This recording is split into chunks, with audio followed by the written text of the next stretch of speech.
કોઈ દિવસ ભગવાન છુવાતા નથી. લખ્યું છે કે નથી લખ્યું? ઠાકોરજી છુવાય નહીં વૈષ્ણવોથી, અને તોય આપણે છૂતાછૂત કરીએ, અડવાનું નહીં, સેવા કરું છું, સેવા કરું છું. છોકરા બિચારા ઘરમાં આવ્યા નથી ને ત્રાસ, અંદર ના આવતા, આમ ના કરતા, અને નહીં અડકતા, અને નહીં અડકતા, ખાવાને પેલી થાળીને અડક્યા છો તો માર. અરે વૈષ્ણવથી કોઈ દિવસ ભગવાન છુવાતા નથી તો ભગવાનની વસ્તુ કેવી રીતે છુવાય? અસંભવ.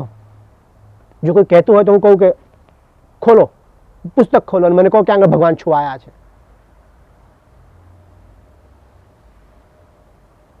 આપણામાં તો લખ્યું છે, સિદ્ધાંત રહસ્યમાં ભગવાને લખ્યું છે. સ્વયં વલ્લભાચાર્યજીને ભગવાન કહે છે કે ગંગા ત્વેન નિરૂપ્યા સ્યાત તદ્વદત્રાપી ચૈવહી. બ્રહ્મ સંબંધ મળ્યો છે એટલે તમે સમજી લો કે જેમ ગટરનું પાણી પર જો ગંગામાં ભૂલથી પડી ગયું તો એ પણ ગંગા સ્વરૂપ થઈ ગયું છે. ગંગા ત્વેન નિરૂપ્યા સ્યાત તદ્વદત્રાપી ચૈવહી. તમે ગમે એટલા પાપી હો, ગમે એટલા મલિન હો, ગમે એટલા તમે કર્મ કર્યા હોય, ન કર્યામાં કાંઈ પણ કર્યું હોય, તમારો બ્રહ્મ સંબંધ થઈ ગયો ને, તમે સમજો કે હવે તમે ગંગા સ્વરૂપ થઈ ગયા છો, પ્રભુ સ્વરૂપ થઈ ગયા છો. અરે તોય આપણે આપણી જાતે પાપી માનીએ છીએ, તોય આપણે નીચ માનીએ છીએ, અસમર્થ માનીએ છીએ. તો પછી આપણા જેવો મૂર્ખો કોણ? જેણે આપણને સર્વ સામર્થ્ય આપ્યું છે ને તોય આપણે આપણી જાતને અસમર્થ ગણીએ છીએ, તો આપણા જેવું મૂર્ખ તો કોઈ જ નહીં. આ બિચારા મહાનુભાવો ગળા ફાડી ફાડીને ગાઈ ગયા અને તોય આપણે સમજ્યા નહીં. આ ભૂલ કોની? ધર્માચાર્યોની ભૂલ નથી. બધા પોતપોતાની રીતે ખેંચે.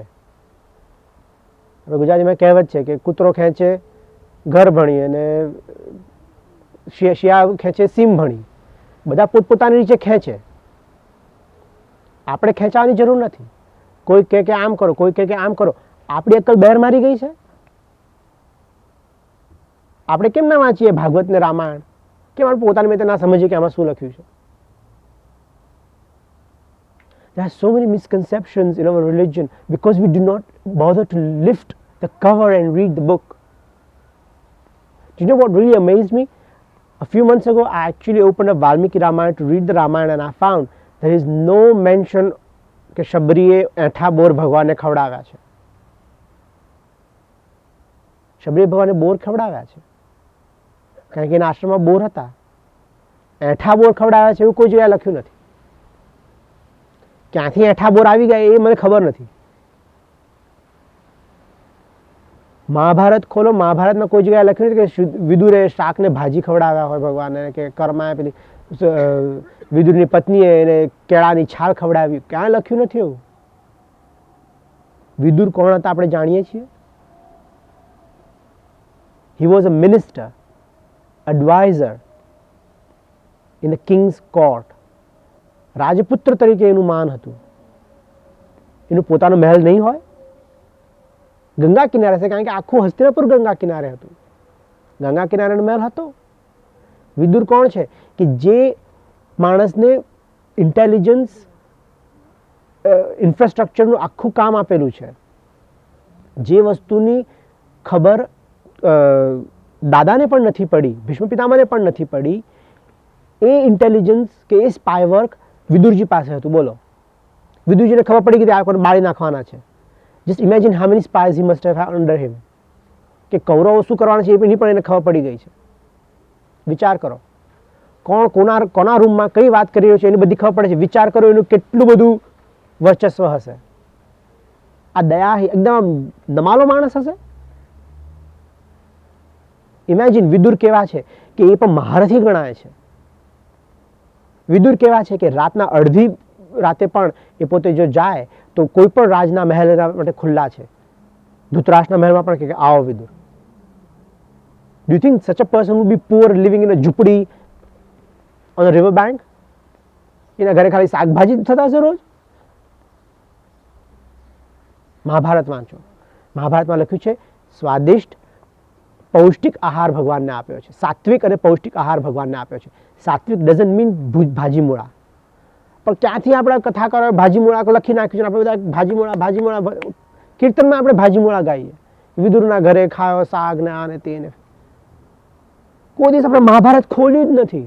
મહાભારત ખોલો તો ઘરમાં યુદ્ધ થાય, મહાભારત ખોલો તો ઘરમાં યુદ્ધ થતું હોય તો બંધ થઈ જાય. આપણને ખબર પડે કોણ આપણને કઈ રીતે પટ્ટી પડાવી રહ્યું છે, કોણ આપણને ચીટ કરી રહ્યું છે, કોણ આપણને કઈ રીતે ખોટું કહી રહ્યું છે. You must read Mahabharata. Mahabharata is an absolutely essential reading for all Hindus. How the world is treating you, how the world should treat you, and how the world is cheating you is all in Mahabharata. વાંચો.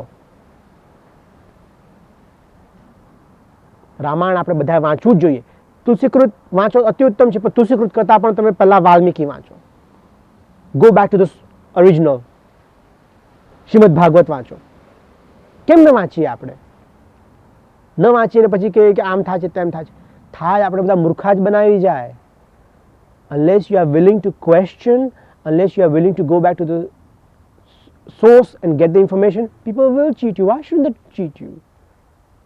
તમને ના ખબર કે તમારા બેંકમાં કેટલું balance છે તો પેલો બેંકવાળો તમને એમ જ કે તમારામાં કાંઈ નથી, એ પોતાના ખિસ્સામાં નાખી દે. શું કામ ના નાખી દે? તમને ખબર હોય કે તમારા બેંકમાં કેટલું બેલેન્સ છે, તો ના આટલા પૈસા છે, ફરી ગણ, check your accounts again, check your computer again. આપણે કોઈ ટ્રાય જ નથી કરતા. બહુ ડિફિકલ્ટ. ગુજરાતી વાંચતા આવડતું નથી, સંસ્કૃત તો વાંચવું જ નથી આપણે. કેવી રીતે વાંચીએ આપણે? Internet is an extensive, inexhaustible, amazing source of information. Check on the internet.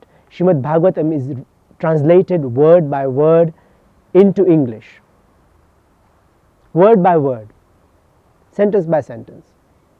Read it if you really want to. Don't find excuses for not reading it.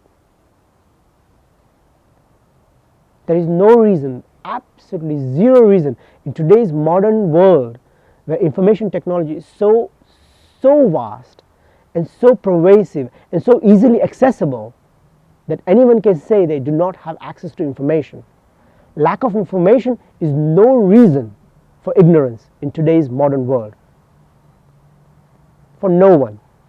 Whether they be in America, India, Australia, Fiji, even the Timbuktu, they have no reason for saying they don't have information. They have the information. They may not be willing to get it or search for it or find it, but the information is there, guaranteed.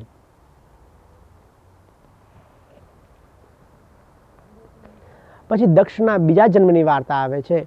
કાલે મેં ભૂલથી કહી દીધું કે દક્ષને 10,000 પુત્રો થયા, ફરી 10,000 થયા, અને એ રીતે થયું. એ દક્ષના બીજા અવતારમાં એને થાય છે કે જ્યારે 10,000 પુત્રો ઉત્પન્ન કરે છે, એને જંગલમાં મોકલે છે, અને દક્ષ એ છોકરાઓને ખોઈ બેસે છે, કારણ કે નારદજી એ કોને બ્રાહ્મણ બનાવી દે છે, એ કોને ઋષિ બનાવી દે છે, એ કોને 10,000 ફરી ઉત્પન્ન કરે છે, ફરી એ લોકો સંન્યાસી થઈ જાય છે. દક્ષ દુઃખી થાય છે. દક્ષ બ્રહ્માને કહે છે હવે હું શું કરું? બ્રહ્મા કહે છે તમે કન્યા કરો. ત્યારે એ 60 કન્યા કરે છે. દક્ષ આગલા જન્મમાં પણ પ્રજાપતિ હતા, આ જન્મમાં પણ પ્રજાપતિનું જ કામ કરે છે.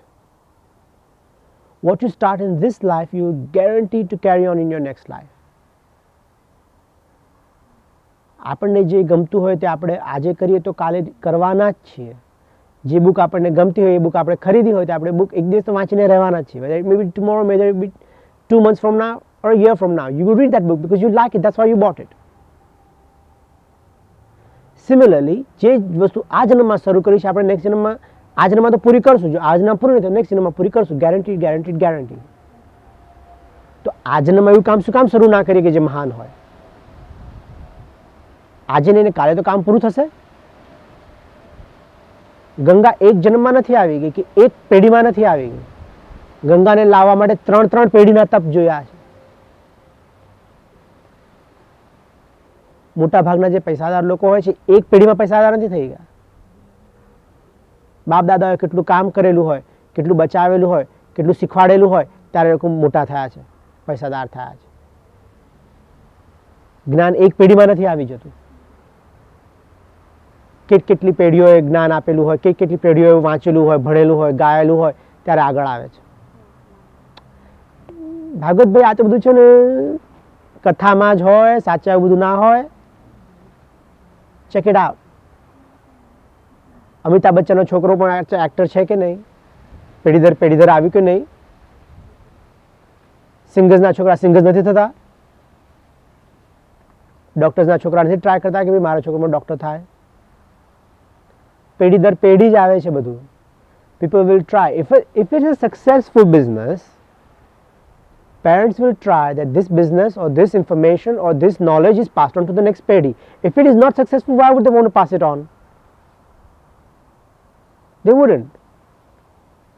But just successful હોય તો people will try to pass it on to the next generation. ના ટ્રાય કરે?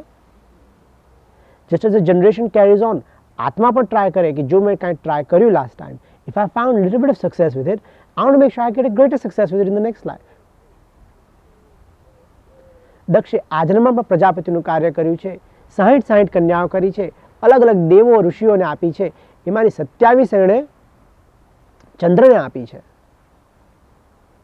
ચંદ્રને કન્યાઓ આપી છે, એમાંથી ચંદ્ર રોહિણીને વધારે પ્રેમ કરે છે, એટલે ચંદ્રને ખૂબ સમજાવ્યો, પણ તોય ચંદ્ર સમજ્યો નહીં. ચંદ્રને શ્રાપ આપ્યો છે કે તારો ક્ષય થશે. ચંદ્ર ખૂબ પ્રાર્થના કરે છે. બીજી બધી દીકરીઓ પણ કહે છે બાપા ભલે અમને પ્રેમ નતો કરતો પણ હતો તો ખરો, કહેવા ખાતા તો વર હતો કે નહીં, હવે ક્ષય થઈ જતો અમારું શું થશે, અમે તો વિધવા થઈ જઈશું, ખરાશ આવું ના કરો. ચંદ્રને કહ્યું તું તપ કર. ચંદ્રે શંકર ભગવાનનું તપ કર્યું છે, સોમનાથમાં તપ કર્યું છે. શંકર ભગવાને ત્યાં આવીને એને આશીર્વાદ આપ્યા છે અને ચંદ્રની ક્ષય અને વૃદ્ધિ તિથિઓ થાય છે. How do you explain a physical phenomenon like the changing of the moon's phases to the people? Especially people if they are just illiterate, only interested in agriculture, only interested in living off the land. How do you explain these things to them? And then how do you mix spirituality along with that? So the Rishi Munis of the old try to mix the two to explain a physical phenomena in a spiritual way, in a way that people could understand, and put it together and form these stories. હિન્દુઓમાં આપણે અનેક પત્નીની પ્રથા હતી, એ આજકાલના કોન્સ્ટિટ્યુશને કાઢી નાખી છે, કારણ કે the constitution was written by non Hindu. એટલે આપણને we are start with the same brush as everybody else. પણ આપણામાં અનેક પત્નીની પ્રથા હતી, એટલે બધાને ખબર પડે કે હા અનેક પત્ની હોય તેમાં કોકને પ્રેમ કરે, કોકને પતિ ના પ્રેમ કરે. એ સિમ્પલ વસ્તુ હતી, લોકોને બધાને સમજી જવાય. એટલે ચંદ્રની વાર્તા કહી કે આવી રીતે ચંદ્રને એક પત્ની ગમતી હતી, એક નથી, બીજી બધી નથી ગમતી, અને શ્રાપ થયો, ના થયું, તે થયું. ચંદ્રની વૃદ્ધિ અને ક્ષય તિથિઓ છે એનું આ ઇઝી એક્સપ્લેનેશન આપી દીધું, અને કહ્યું કે એ બાને કહ્યું તમે ચંદ્ર જે રીતે પૂજા કરે છે સોમનાથની, તમે પણ સોમનાથની પૂજા કરો, તમારું પણ કલ્યાણ થશે. અલગ અલગ વસ્તુઓ અલગ અલગ રીતે આપણને સમજાવવામાં આવી છે, પણ વસ્તુ તો એક જ શીખવાડવામાં આવી છે ને. દક્ષિણી આજે અનેક કન્યાઓ છે, અનેક ઋષિઓને આપી છે. કોકને 5 આપી છે, કોકને 2 આપી છે, કોકને 1 આપી છે, અલગ અલગ રીતે આપેલી છે. અને એ બધાની જે પત્નીઓ હતી એમાંથી સંસાર થયો છે. કોકે પક્ષીઓ ઉત્પન્ન કર્યા છે, કોકે સાપો ઉત્પન્ન કર્યા છે, કોકે જંતુઓ ઉત્પન્ન કર્યા છે, કોકે માનવો ઉત્પન્ન કર્યા છે. બધા અલગ અલગ થયા છે, એનાથી આખું સંસાર ભરાઈ ગયું છે. અને જોજો મોટા ભાગના જે આ વેર છે ને એ બધા ભાઈઓમાં જ થયા છે, સ્ટેપ બ્રધર્સમાં જ થયા છે. કદ્રુ અને વનિતા બંને બહેનો છે. કદ્રુ અને વનિતા બંને બહેનો છે. એકને ત્યાં સાપ થયા છે અને એકને ત્યાં ગરુડ થયા છે.